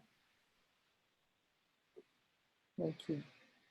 So two others. Chief Mitchell, did you want to say something? You unmuted yourself. Yes, thank you. I wanted to say to Dr. Richardson how much I appreciate what he had to say with regard to university policing, particularly with regard to bias-free policing. We actually trained in bias-free policing before Prince George's County did, and Lori Friedel, who is the preferred expert from the United States Department of Justice, conducted that training for the entire police department, which we annualize every year. In fact, I invited Dr. Rayshawn Ray to go through the training, and he sat in the same room with me when we went through it. Dr. Ray also used the campus police to set up the program for Prince George's County. So bias-free policing is who we are. Constitutional policing is who we are. Transparency is who we are. We have body cams on every police officer out working the street. We have cameras in the cars. We have over 400 cameras on campus and in the city of College Park, so that we can check on the conduct and performance of our officers. And also, if there's a complaint, we can go back and we can see what happened. Many police departments don't have that today. I'm proud to say that we do here. With regard to funding, the issue of young Black men and criminal misconduct. I helped start Midnight Basketball when I was chief of police in Prince George's County. Took a whole lot of criticism from people saying, well, 15-year-old at midnight should be home with his mother and father. Well, you and I both know that in economically depressed neighborhoods, that isn't necessarily the case, regardless of color. So we did that, and it really changed the attitude young guys, for the most part, and young gals had toward the police.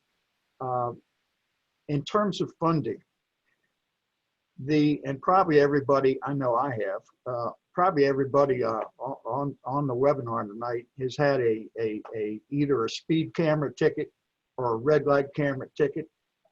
The state of Maryland is receiving millions and millions and millions of dollars in that revenue source, if you will. Why can't we carve out some of that? I can tell you that the city of College Park makes so much money off the speed camera on Baltimore Avenue here, they have to turn money back into the state of Maryland, a couple $100,000 one year.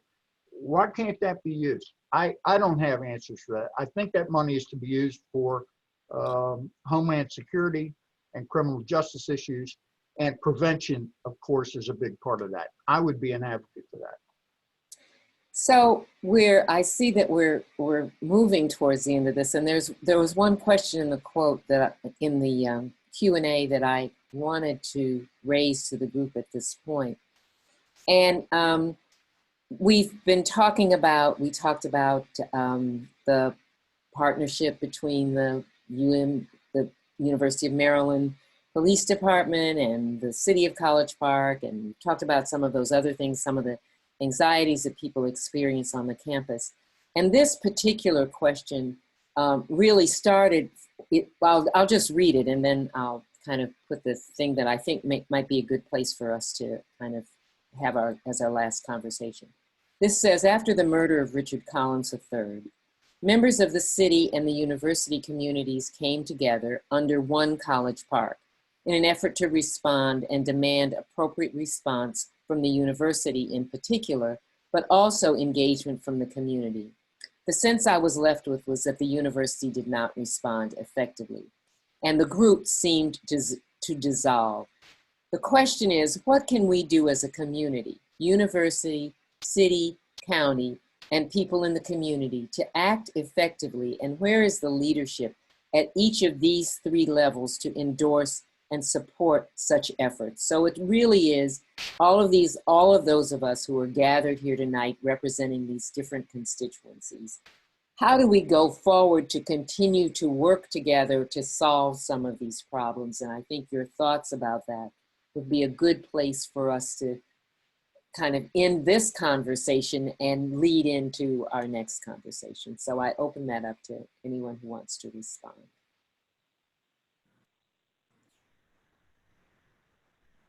Maybe I can start. So what struck me about the murder of Lieutenant Collins was that was, I think, perceived at the time as a sort of a university issue, and the people looked to the university primarily for a response. But one thing that struck me is that it happened in the city of College Park.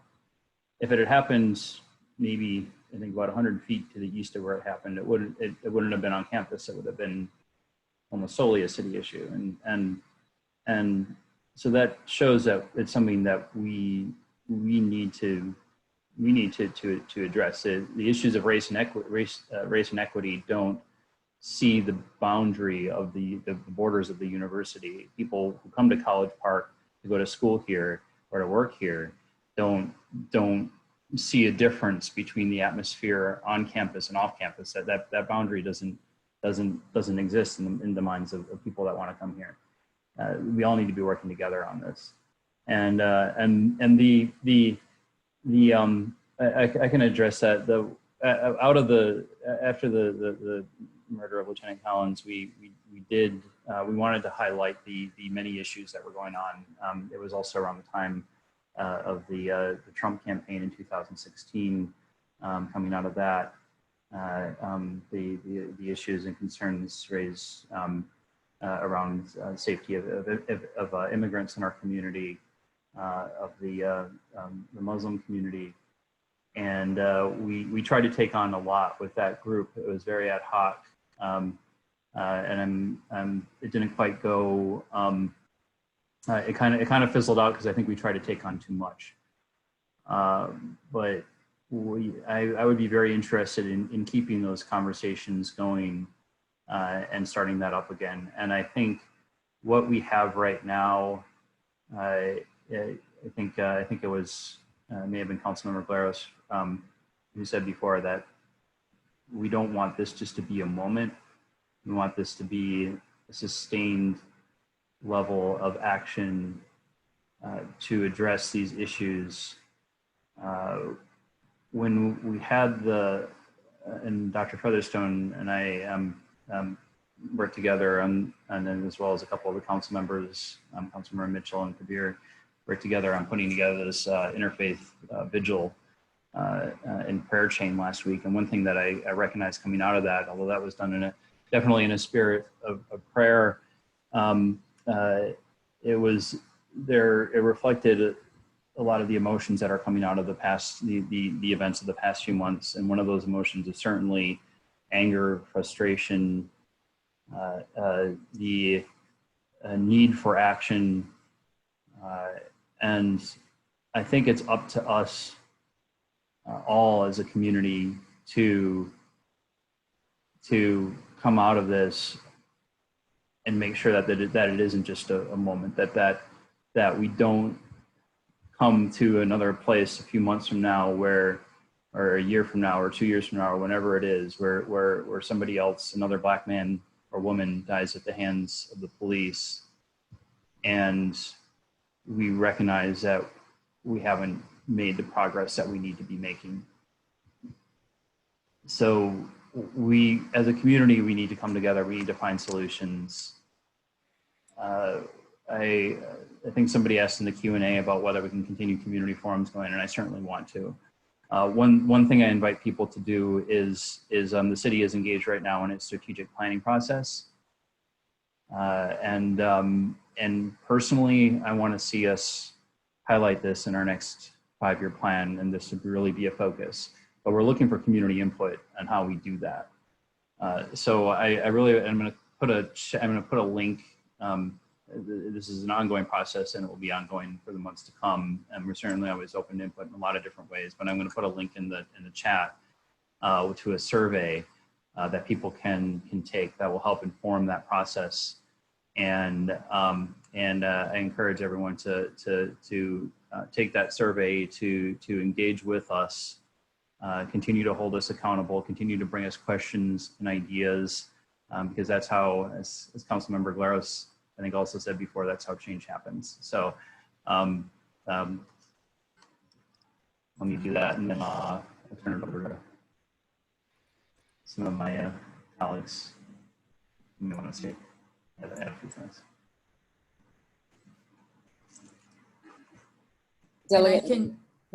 Thank you. So at the state level, we actually this past March passed a bill that we amended our hate crime statute in honor of Lieutenant Collins, and his family was very involved. But there is a need to definitely continue the conversation, and we have to ask ourselves, why did it happen to begin with? And that is a question that needs to be addressed. And there's a lot that needs to be addressed on campus as well. I mean, I'm proud to represent the university, but I speak to the students, and a lot of the students feel that there aren't that many of us students of color on campus. And as a Black Latina, I can tell you that I have seen that. A lot of the employees actually feel, a lot of them feel that they're not treated kindly and fairly as well. So there is a lot of people feel that the city also needs some diversity as well. So there's a lot that needs to be done. And I think that the conversation needs to continue, especially given what's happening in this country. And it's really an important conversation that we need to have. And if I can be part of it, Patrick, let me know. Anything that we can do at the state level, any of the resources, the library, any resources when it comes to session that we need to go in front of the delegation, let me know. I did share in the discussion the names of the chair of the Prince George's County delegation and also the Prince George's County member who's the vice chair of appropriations as well. I had something else to say in regards to like Lieutenant Collins on a campus level, of course. So I feel like it's 2020 and the Black community is still struggling. And then as incoming freshmen, they don't know what exactly happened. Like I have a member on my executive board who's a transfer student who literally asked us a few days ago, or asked my e-board a few days ago, what happened with Richard Collins. And I think people the first thing that comes to mind is like, well, why is the place where he was murdered still a bus stop? Why is that still known as Montgomery Hall bus stop? And that's a big problem that I find as for the Department of Transportation with UMD. So they need to like explicitly tell students what happened so we can prevent students from dishonoring or sitting on his memorial, because that always happens. And students mostly white students are sitting at his memorial disrespecting what it is, which isn't fair to our community. And at the end of the day, when it is addressed to them, when we tell them, please move, this is disrespecting, how would you feel if your mom was here? This was your mom's memorial, and they're just looking at us like we're crazy or something. So that goes back to like, what's the point of us even speaking out if nothing's gonna be heard? Is administration gonna do something about it? Or do we have to do something? But if we put our hands on them, then it's gonna be something else. And we don't want that to happen at the end of the day, because then it's another angry Black person and they're not gonna see our point in what we're trying to do or accomplish. And that goes back to our safety. No Black students, as we come into University of Maryland campus, we don't feel safe. And just even Chief Mitchell, when you said like some of the blue lights don't work, that's not comforting to me. I'm be personal and honest. My car was parked by the Methodist Church, which is where the purple line is going to be inserted, and I don't feel safe. And the night ride doesn't become the night ride until 2 a.m. And the buses, they're gonna miss me. I don't go to my car and park my car at 2 a.m. That's not even practical for me. So I just want to say that at the end of the day, I feel like there needs to be a union on the state level, on a campus level, and a community level with all of us at the end of the day to prevent all of this from happening. But also the campus needs to take account about what happened and actually do something. So thanks. Thank you. Hi, yes, I agree with everything that Rachel said. For me, like Lieutenant Collins' murder had happened and I was on campus because I'm one of the students who have to stay on campus almost year round. Like currently, I am a College Park resident living in a group house, but no, like I worked a summer job because I needed summer housing because some of us can't go home because we're low income and going home isn't the best for us. So we get jobs and we have to stay here year round and suffer. And it's really disheartening because it's like, I feel as though I'm paying to be traumatized. Like I pay thousands in tuition each year to be traumatized and attacked on my own campus. Chief Mitchell, you did mention about like the police losing legitimacy. And I feel as though already as a Black student, y'all have lost your legitimacy to us. When I think back to how there was the pepper spray incident in Courtyards where one of your police officers pepper sprayed Black grad students, like they were graduating, just throwing a party, you pepper sprayed them. That person was put on administrative leave, but was he ever fired? How was that case handled? Like students don't trust y'all already. When y'all want to talk about these things, you have to also take that into account. Because for me, if defunding the police means that I can get affordable housing in College Park, so I'm no longer subjected to unfair housing conditions because my university is kicking me off campus, let's stop pretending that's not happening. They kick all the juniors and seniors off campus. So then we're struggling because I can't pay $1,000 in rent to live in the View or the Varsity. So then I have to move into a house where my landlord doesn't care. I'm barely getting any service. Like, when do y'all begin handling the gentrification problem happening? So defund and abolish the police and use that money for something else. There are departments on University of Maryland's campus that are struggling. African American Studies Department needs more money. The Women's Studies Department needs more money. The LGBT Studies Department needs more money. They've been trying for years to create a Native and Indigenous Studies. They need money.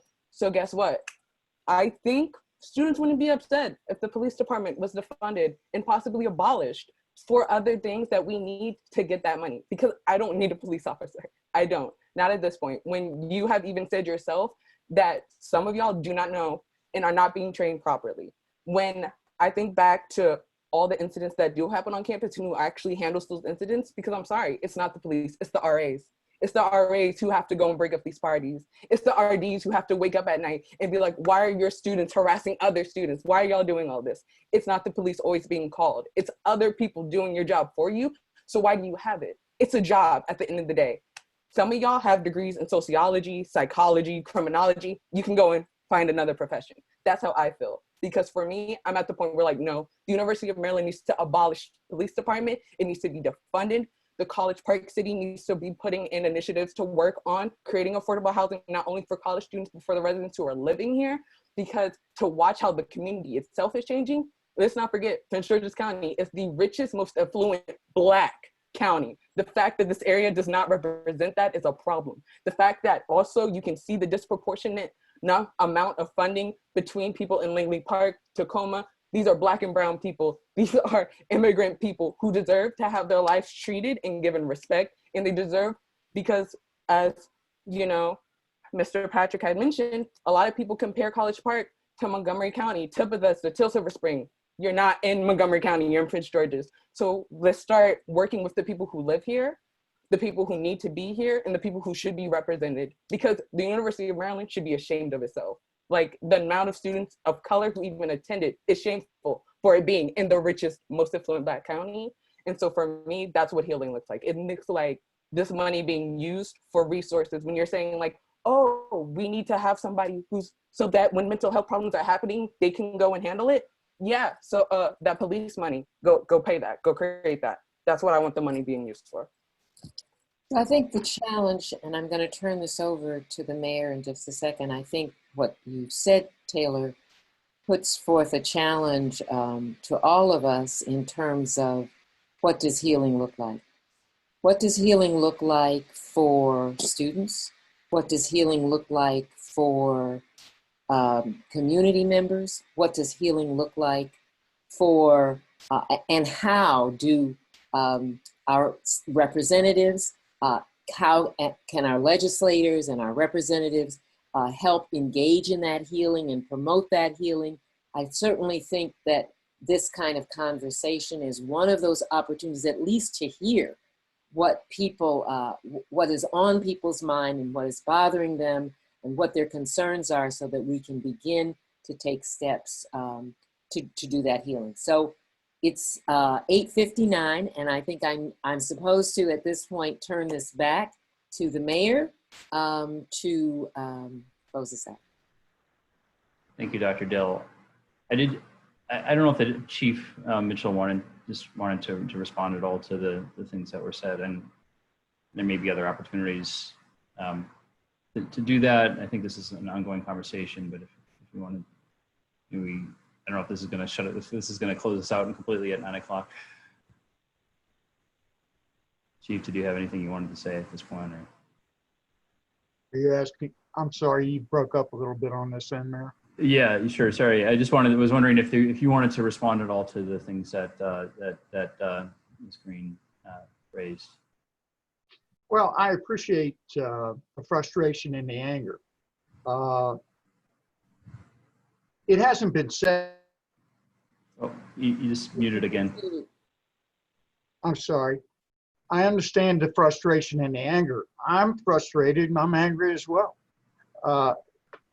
I don't believe that defunding UMPD or Prince George's County is going to accomplish what we want as a community.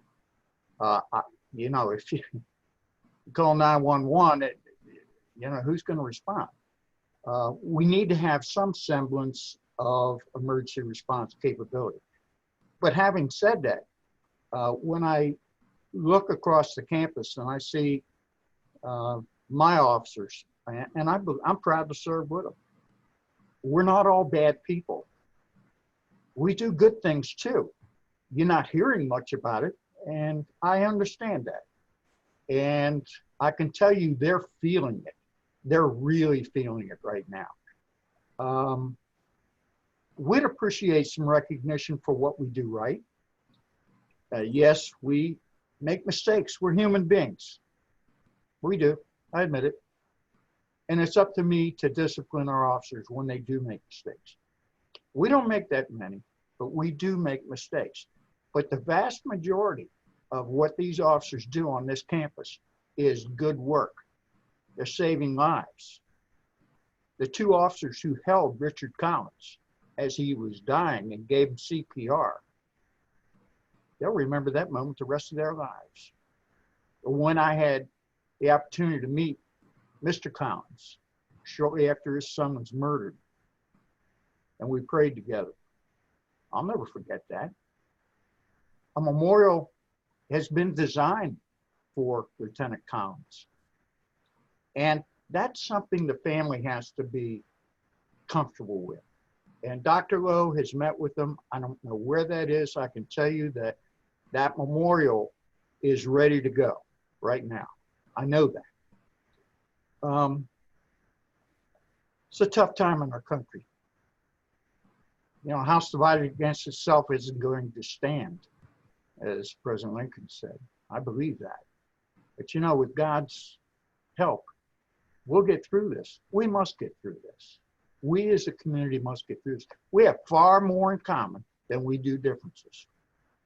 I'm thankful I got to listen tonight, particularly from my students. We may reasonably disagree, but I'll be the first one to come to your aid if you need it. I can promise you that. And please don't forget, call for an escort. We'll be there. We'll get you from your car to your dorm room if you don't feel safe. That's why we're here. Thanks for the opportunity. Thank you. Mayor Wohan? All right, thank you. And I appreciate the points that the two students raised, and then the points that everybody raised. And this is an ongoing conversation. We'll continue in various ways. I think Councilmember Kabir mentioned the Community Police Forum. That's every second Monday at 7:30. There's also the coffee club every Wednesday morning. And I believe that, I can't speak for the council, but I believe that that our city council will have a lot of interest in continuing this conversation in a variety of different ways. So please keep an eye out. Please participate in the strategic planning process. I just want to thank everybody for bringing your thoughts and ideas, your hearts, your minds to the table, to the conversation this evening. All of our elected officials, Delegate Pena-Melnick, Councilmember Glaros, Councilmember Hawkins, our police officials, and especially Dr. Dill, Dr. Richardson, and our community members, of course.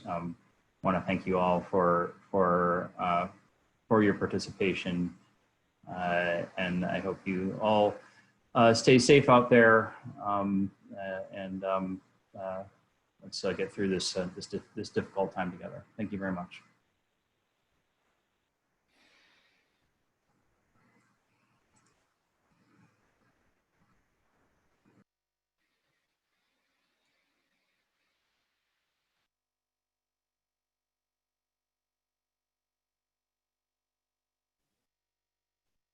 Hey, Fanny.